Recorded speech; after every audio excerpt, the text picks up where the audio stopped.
Baik, bismillahirrahmanirrahim. Assalamualaikum warahmatullahi wabarakatuh. Waalaikumsalam warahmatullahi wabarakatuh. Selamat siang semuanya. Oke. Kita sudah masuk pada pertemuan kedua ya. Mata kuliah pengantar multimedia. Di pertemuan 2 ini kita akan bahas tentang peran multimedia dalam berbagai bidang. Baik, sebelum saya mulai, gimana kabar kalian, sehat? Sehat. Alhamdulillah ya.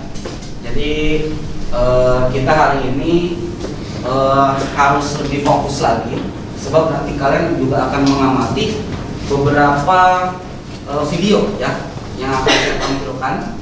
Jadi nanti kita harus interaktif dan kalian juga harus bisa menyesuaikan kondisi kelas ya. Bisa kita mulai? Oke.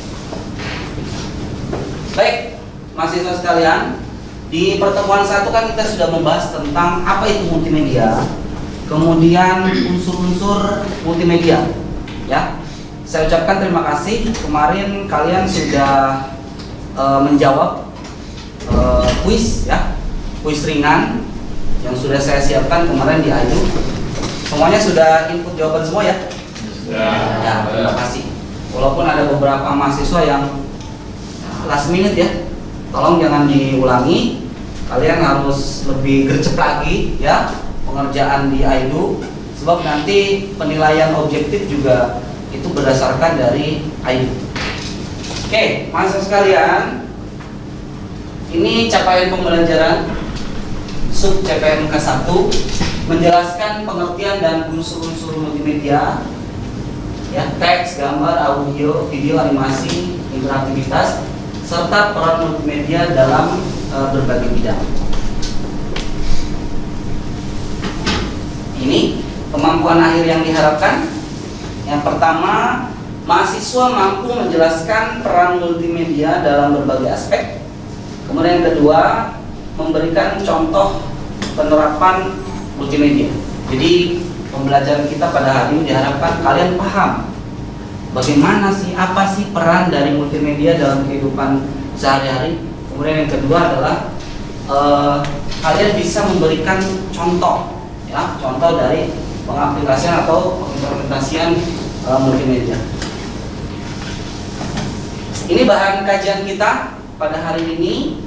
Yang pertama itu apa itu peran multimedia, kemudian peran multimedia di bidang pendidikan, kemudian peran multimedia di bidang bisnis, kemudian peran multimedia di bidang hiburan, dan yang terakhir penutup dan refleksi.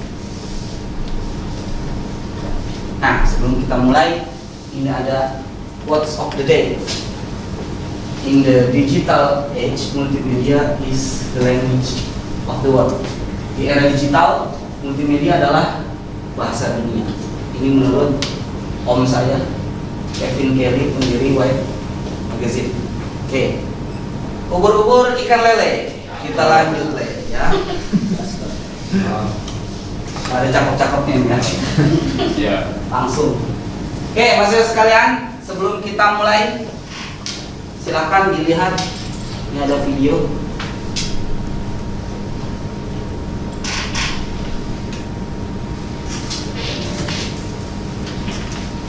Silakan diamati, dilihat ya.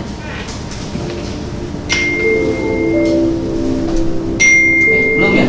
Mohon maaf, ada gangguan teknis.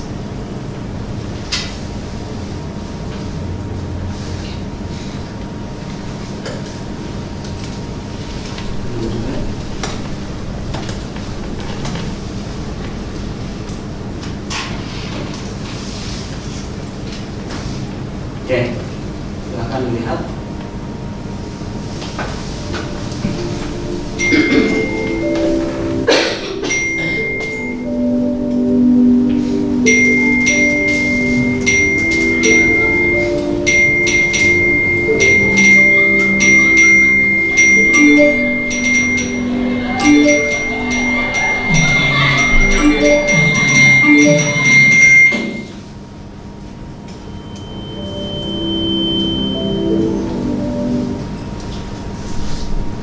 Baik, dari cuplikan video itu, saya bertanya, kira-kira ini video tentang apa ya?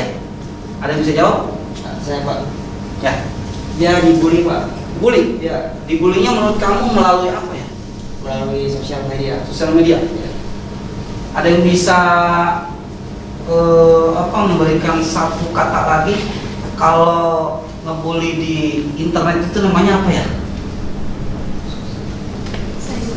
Betul, cyberbullying. Kalian pernah nggak posting, kemudian setelah itu kalian dapat semacam komentar yang negatif?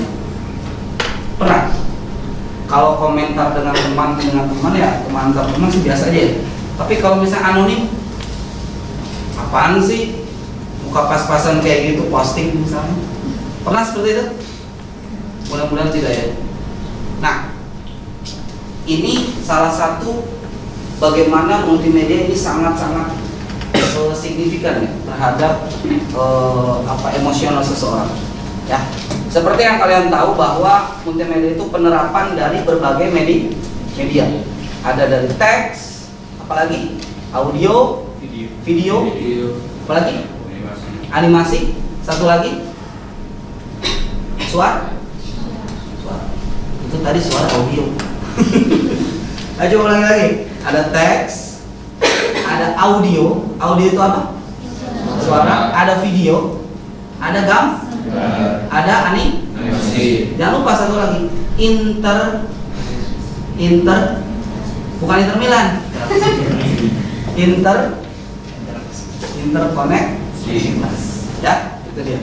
Jadi kalau dulu paradigmanya unsur multimedia cuma ada 5, sekarang nambah satu lagi. Mungkin di 10 tahun, 5 tahun yang akan datang nambah lagi. Oke, kita lanjut.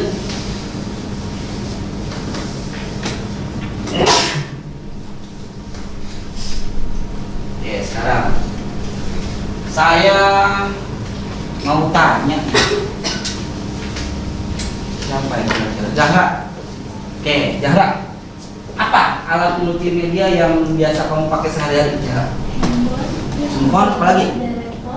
Laptop, mikrofon, telepon. Udah. Kulkas masuk nggak? Kulkas masuk multimedia nggak? Hah? Atau siapa? Masuk nggak? Kalau kulkas yang diketok kayak gini bisa melihat langsung dalamnya? Masuk nggak? Ya, tafsirkannya sendiri kan. Jadi berbagai bentuk unsur multimedia yang digabungkan akhirnya menjadikan media baru. Oke. Tadi Jara sudah menjawab ya. Ini yang biasa dipakai Jara sehari-hari. Ada handphone, smartphone, kita sebut smartphone ya. Kemudian ada earphone, kemudian ada laptop. Nah, ini yang biasa dipakai. Sekarang itu sudah tidak bisa dinafikan lagi. Ini semacam jadi kebutuhan sehari-hari ya. Kalian pernah nggak keluar rumah, kemudian HP kalian itu tiba-tiba nggak ada? Biasa kalian lakukan apa gerakan tangan? Pasti gini-gini kan? Iya. Itu namanya apa? Muscle memory. Jadi saking kita udah ketergantungan dengan ini alat-alat multimedia ini. Oke. Kemudian apa sih peran multimedia itu? Jadi multimedia memiliki peran sentral sebagai alat bantu komunikasi modern dalam berbagai aspek kehidupan. Dalam konteks komunikasi, multimedia menggabungkan berbagai elemen seperti teks, gambar, suara, video, dan animasi menjadi satu kesatuan yang saling melengkapi. Jadi kombinasi ini memungkinkan pesan disampaikan dengan cara yang lebih menarik, jelas, dan mudah dipahami oleh berbagai kalangan. Tadi sebagaimana quotes, multimedia adalah bahasa dunia. Multimedia itu adalah bahasa universal. Kalau dulu orang menyampaikan pesan mungkin dengan teks. Kalau kalian orang Indonesia yang kirim teksnya orang India, kalian paham nggak? Nggak paham, ya. Kalau yang kirim pesannya adalah orang Eropa, sedangkan kalian tidak bisa menguasai bahasa Eropa, kalian paham nggak?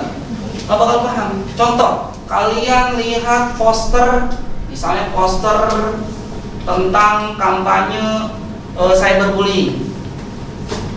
Kalau zaman dulu misalnya tidak ada cyberbullying, kita ganti temanya, topiknya misalnya kerusakan lingkungan, ya. Misalnya stop membuang sampah sembarangan, ada poster tapi berbahasa Inggris atau berbahasa apa misalnya bahasa Afrika misalnya, itu cuma teks aja. Kalian kira-kira paham nggak?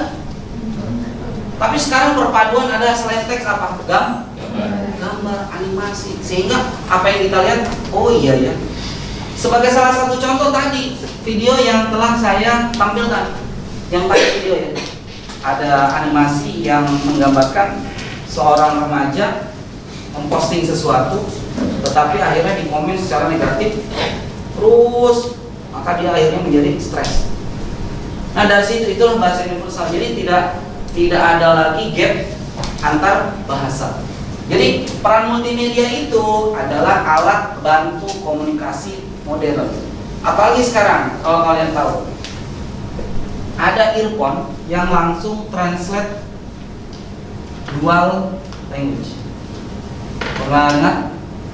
Jadi kalian beli headset, beli earphone, jadi langsung mentranslate bahasa si komunikan ke kita. Contoh, dia orang Jepang, kita pengaturannya translate dari Jepang ke Indonesia. Itu sudah ada alat seperti itu. Kemudian kemarin Xiaomi sudah juga mengeluarkan alat multimedia terbaru. Kalau dulu R ya, kalau sekarang lebih keren lagi, Google juga udah pernah, tapi dengan model yang kayak kacamata orang-orang yang lagi melas ya, kan nggak menarik tuh. Tapi kalau sekarang Xiaomi udah ngeluarin kacamata pintar, tapi modelnya udah user friendly gitu ya, udah kayak kacamata biasa aja gitu, tapi bisa menampilkan konten-konten yang beragam. Ya. Jadi ingat ya, peran multimedia itu adalah sebagai alat bantu komunikasi modern. Itu dia. Kayak ini dia, penerapan multimedia menciptakan pengalaman komunikasi yang bersifat multimodal. Artinya, pesan tidak hanya disampaikan melalui satu media, tapi melalui beberapa bentuk yang saling mendukung. Hal ini sejalan dengan pendapat Kaudari bahwa efektivitas sistem ini terletak pada kemampuannya menyampaikan informasi kompleks melalui representasi visual dan auditoris secara bersamaan, sehingga mempercepat pemahaman dan meningkatkan retensi informasi. Dalam dunia pendidikan maupun industri kreatif, hal ini sangat berguna untuk menjangkau khalayak yang memiliki gaya belajar atau preferensi komunikasi yang berbeda-beda. Kalau zaman itu saya namanya gen milenial. Kalau kalian disebut gen apa? Gen Z ya. Jangan gen Z. Kalau gen Z buat apa itu? Listrik ya. Gen Z. Gen Z itu katanya punya kecenderungannya health issue, emotional issue. Jadi gaya belajar saya dengan gaya belajar kalian itu akan berbeda. Kalau zaman saya itu peralihan dari teknologi konvensional ke modern. Kalau kalian semuanya sudah tersedia, AI sudah tersedia, alat canggih multimedia sudah tersedia. Kalau zaman saya nyari satu tema untuk satu makalah itu harus nyari ke perpustakaan. Katalognya bisa dari A sampai Z. Saya tanya dulu, Mbak, buku tentang ilmu komputer di sebelah mana ya? Oh itu ada di rak di sebelah utara. Mana utara? Kita harus cari kompas dulu, mana utara? Di sebelah kanan saya mas. Oh iya, di sebelah sana ya. Oke. Kemudian Pak, ini katalognya rak nomor 2. Kemudian rak nomor 2, Bapak cari yang tentang ilmu komputer. Di situ kan carinya juga banyak. Kalau sekarang gimana? Kalau kamu mau cari tema, mencari materi, di mana kamu nanyanya? ChatGPT kan? Tergantung prompt kan? Promptnya ChatGPT. Apa sih ini? Apa sih ini? Akan langsung dijawab sama dia. Makanya sekarang kebutuhan multimedia dalam bidang pendidikan ini sangat-sangat signifikan. Nah, alat sudah tersedia, kemudian teknologinya juga sudah siap, tinggal bagaimana kita memanfaatkan, ya. Tapi ingat untuk tujuan pendidikan. Oke, lanjut. Ini peran multimedia adalah sebagai alat bantu komunikasi modern yang menggabungkan teks, gambar, video, dan animasi untuk menyampaikan pesan secara lebih efektif, menarik, dan mudah dipahami. Ringkasnya, multimedia berperan sebagai jembatan komunikasi yang memperkuat penyampaian pesan dengan memanfaatkan kekuatan kombinasi berbagai media. Ini peran multimedia dalam pendidikan, meningkatkan kualitas proses pembelajaran melalui penyajian informasi yang lebih menarik, interaktif, dan mudah dipahami. Saya bertanya, ada dua benda. Yang satu adalah kumpulan jurnal yang tebalnya mungkin segini, jumlah halamannya ada sekitar 150. Benda kedua itu adalah komik dengan berbagai bentuk visual yang menarik. Kira-kira yang kamu lihat duluan yang mana? Ya? Komik kan? Kenapa? Kenapa? Yang dilihat kok pertama kali komik bukan di jurnal. Kenapa? Karena secara visual lebih menarik. Nah, itulah kecenderungan sekarang. Sekarang bagaimana caranya supaya cover itu terlihat menarik gitu. Jadi makanya pemanfaatan multimedia di bidang pendidikan ini perannya adalah dapat meningkatkan kualitas proses pembelajaran melalui penyajian informasi yang lebih menarik, interaktif, dan mudah dipahami. Dengan menggabungkan unsur-unsur multimedia, memungkinkan pendidik, saya ini sebagai dosen, menyampaikan materi pelajaran secara lebih kontekstual dan sesuai dengan gaya belajar siswa yang beragam. Seperti tadi yang sudah Bapak jelaskan. Saya gen milenial, kamu gen Z. Cara belajar kita itu berbeda. Kalau saya dulu cara belajarnya tutup kamar, ya tutup pintu, dengerin musik klasik, kemudian menghafal, kognitif ya menghafal. Saya ulangi lagi supaya suara saya lebih kencang daripada musik. Saya ulangi lagi sampai jadi hafal. Kira-kira sekarang bisa kayak gitu? Bisa sih bisa, tapi sulit ya. Sulit. Kenapa? Gaya belajarnya berbeda. Era kita sudah berbeda. Makanya multimedia jadi jembatan. Bagaimana bisa menjembatani antara berbagai situasi dan kondisi. Dan multimedia mendukung itu. Ya, Kaudari menekankan bahwa sistem multimedia mendukung penyampaian materi kompleks dengan representasi visual dan auditory secara bersamaan yang berkontribusi pada pemahaman dan retensi informasi yang lebih baik. Ini dia bisa membaca. Jadi pemanfaatan multimedia dalam pendidikan. Satu, e-learning. E-learning di kita namanya apa yo? IDU. Artinya apa?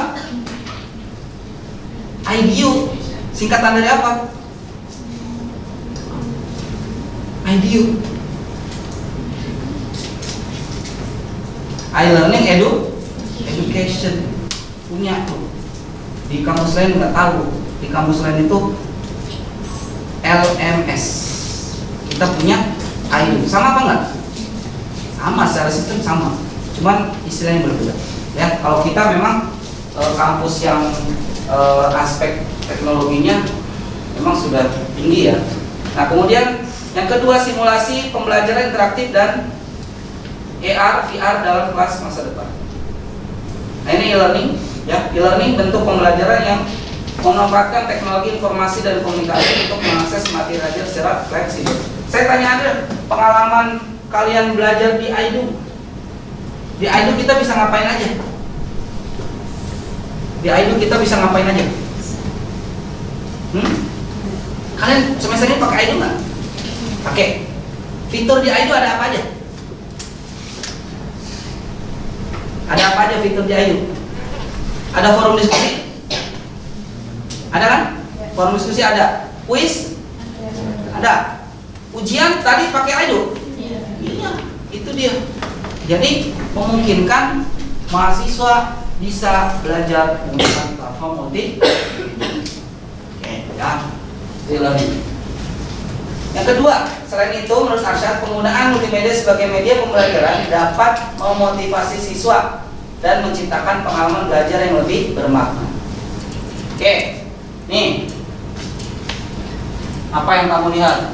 ini jenisnya AR atau VR. Nggak usah ini. Yang kamu lihat aja itu jenisnya AR atau VR.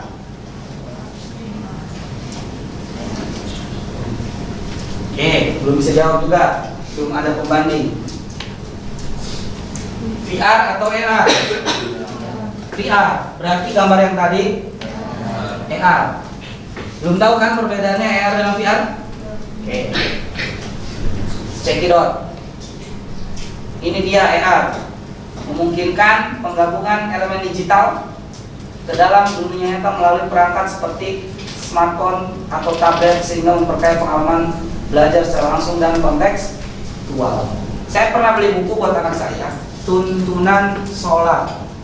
Jadi bukunya dibuka, kemudian ada barcode, kita scan barcode, ya.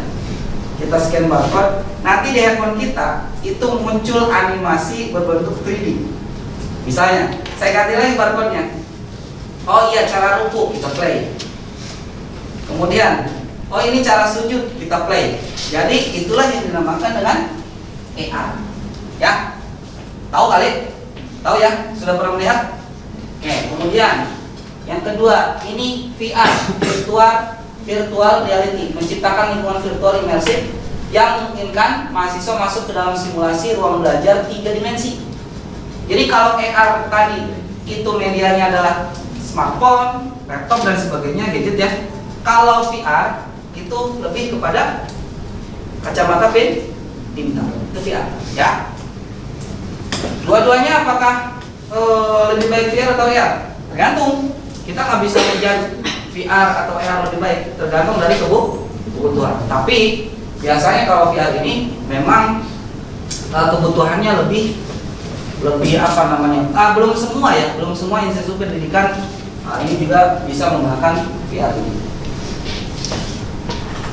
Nah, ini dalam ekosistem e-learning dan LMS berbasis multimedia, AR VR berperan sebagai alat bantu pembelajaran interaktif, sekaligus mempersiapkan siswa untuk beradaptasi dengan lingkungan kerja berbasis teknologi tinggi. Dengan demikian, AR VR tidak hanya memperkaya konten pembelajaran, tapi juga membuka peluang kolaborasi dan simulasi nyata tanpa batas geografis. Oke, perhatikan, baca pertanyaannya. Pernah belajar tutorial dari YouTube? Siapa yang pernah? Coba. Oke, Pernah belajar tutorial di YouTube? Pernah Pak. Pernah? Ya. Tutorial apa? Pernah? Mengedit video Pak. Mengedit video? Oke. Menurut kamu, sebentar, berhasil apa enggak? Berhasil Pak. Berhasil. Jadi kamu lihat video YouTube, kemudian kamu mempraktekkan sendiri. Ya, benar. Seperti itu? Iya Pak. Berhasil. Berhasil. Kemudian apa yang kamu rasakan setelah berhasil? Sangat senang Pak. Senang ya? Ya. Kemudian kamu mungkin motivasinya lebih, wah ternyata berhasil nih. Mungkin next time ada project video baru, kamu akan mengikuti tutorial sesuai dengan tema, begitu ya? Iya Pak. Oke, ada lagi yang sudah pernah belajar tutorial di YouTube? Atau misalnya yang cewek nih, saya nggak tahu cara bikin apa, cara bikin masak yang enak nih. Misalnya cara bikin ayam goreng yang enak. Tutorial masak kan banyak banget tuh ya. Tutorial masak, tutorial banyak banget.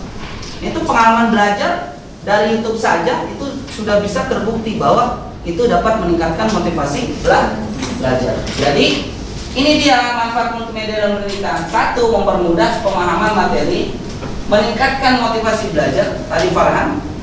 Kemudian menyesuaikan gaya belajar, visual, auditori dan kinestetik. Itu ya. Oke. Sekarang peran multimedia dalam bisnis. Wah ini dia guys. Siapa di sini yang udah pernah bisnis? Siapa di sini yang pernah jualan online? Belum? Belum pernah? Harus nyoba ya.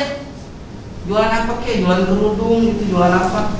Supaya bisa dan bisa merasakan apa itu entrepreneur, ya, kewirausahaan. Nah ini peran multimedia dalam bisnis. Ini multimedia memainkan peran penting dalam dunia bisnis modern sebagai Ya, saya highlight. Pokoknya yang penting-penting saya highlight. Alat strategis untuk komunikasi, promosi, dan peningkatan produktivitas. Sekarang saya bandingkan, kamu pernah baca koran atau enggak? Pasti nggak pernah. Soalnya kenapa? Koran sudah hampir punah. Majalah? Enggak juga. Majalah enggak? Sekarang kamu lihat konten iklan itu paling banyak di mana? Sosial? TikTok ya? Nge-live.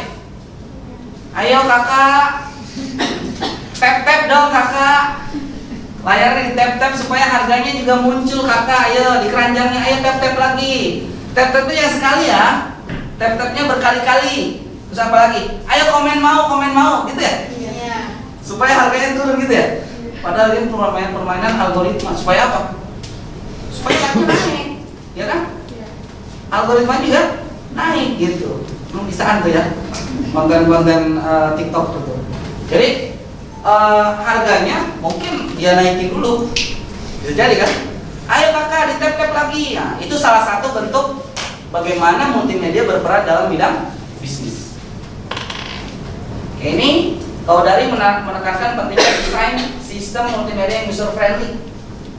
Nah, kalau kalian misalnya menemukan di pinggir jalan, ayo silakan Pak dibaca. Silakan Pak dibaca. Brosur. Pernah lihat brosur?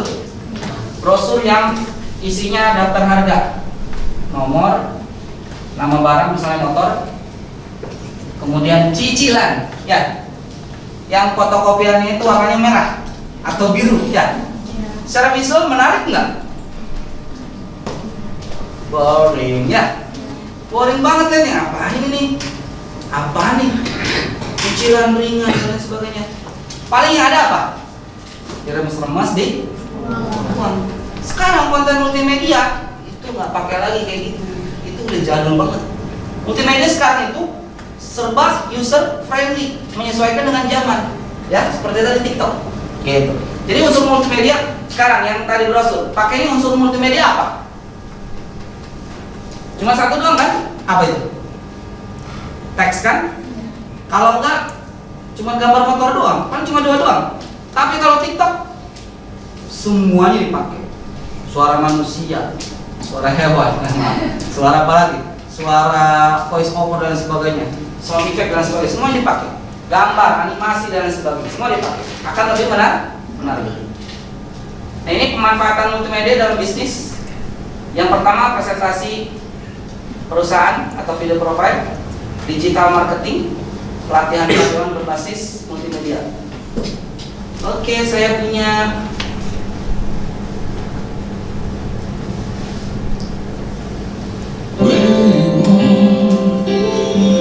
bentar.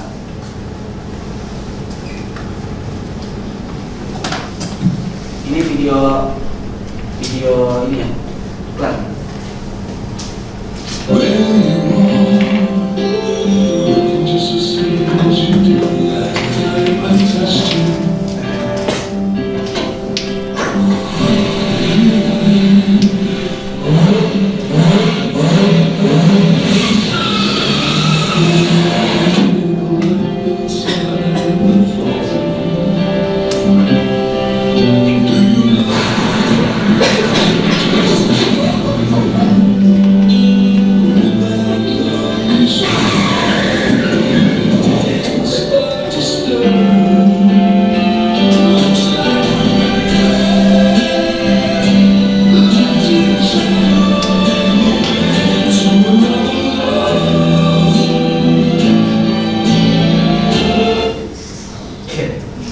Tadi itu bapak-bapak sama anaknya mau beli apa?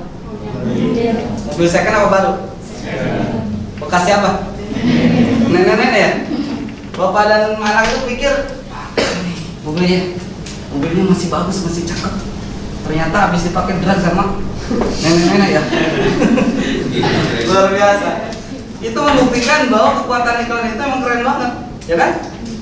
Orang nyangkanya kan, wah ini mobil keren banget nih, bapak juga bilang keren. Padahal boleh dipakai apa? Boleh pakai ngebut, boleh pakai ngedrat juga sama si nenek-nenek tadi, ya. dengan hashtag yang tadi ya, kata-kata yang tadi. Kita nggak bisa percaya 100% ke old lady, nenek-nenek, tapi kita bisa percaya pada mobil golf tadi ya. VW itu mobil. Oke, guys.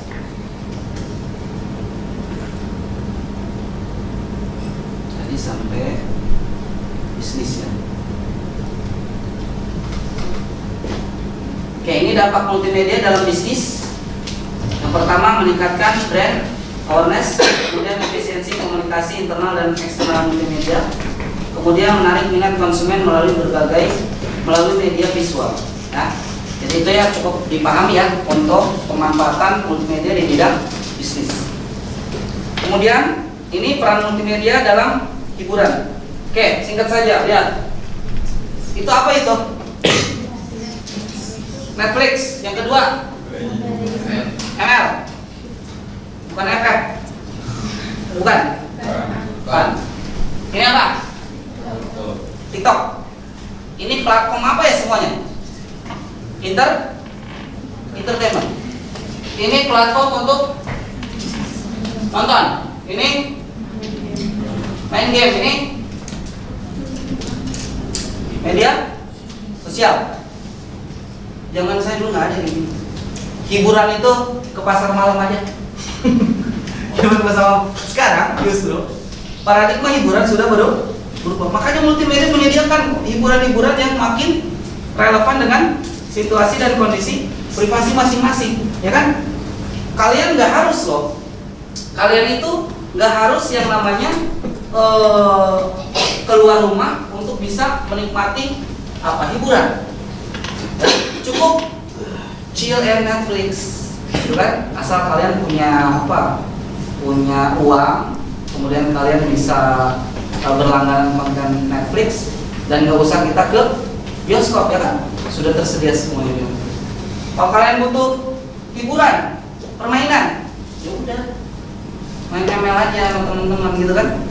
Kemudian kalian butuh pertemanan, sosial media, lihat aja di TikTok dan Instagram dan sebagainya. Gitu ya. Jadi peran multimedia dalam hiburan ini menciptakan pengalaman yang imersif, kemudian interaktif dan menghibur bagi audiens. Dengan menggabungkan elemen visual, audio, animasi dan interaktivitas multimedia memungkinkan pengembangan film, game, musik hingga platform streaming yang menarik dan dinamis. Ya, selain itu perkembangan multimedia mengubah cara audiens menikmati hiburan secara lebih personal dan fleksibel. Ini dampak multimedia terhadap hiburan, membuka peluang industri kreatif, kemudian hiburan menjadi lebih personal dan interaktif. Jadi kalian bisa memilih konten-konten apa saja. Salah satu contohnya ketika kalian di TikTok, kemudian kalian cari tema kalian yang pengen kalian minati dan sebagainya, maka algoritma TikTok akan menyediakan sesuai dengan kebutuhan kalian. Ya, nah itu hebatnya sekarang multimedia. Oke, terima kasih banyak untuk pertemuan kita hari ini. Ada pertanyaan? Oke, saya akan buka forum diskusi.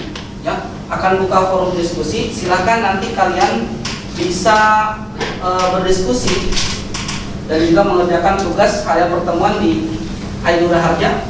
Ingat, tugas diskusi pertemuan kedua, deadline-nya silakan dikumpulkan hari Sabtu ya. Seperti biasa pukul 23.59, dan ingat jangan last minute ya. Sebenarnya saya juga nggak mau ganggu waktu malam minggu kalian. Ini kan dikumpulnya hari Sabtu ya. 1 menit sebelum jam 12 malam ya. Makanya kalau mau cepat ya dikerjakan hari Jumat ya, dikumpulkannya hari Sabtu pagi supaya malam minggunya tidak terganggu ya. Oke, pertemuan selanjutnya kita akan membahas tentang klasifikasi perangkat keras multimedia. Saya ucapkan terima kasih, tetap semangat semuanya. Selamat siang. Assalamualaikum warahmatullahi wabarakatuh. Waalaikumsalam warahmatullahi wabarakatuh.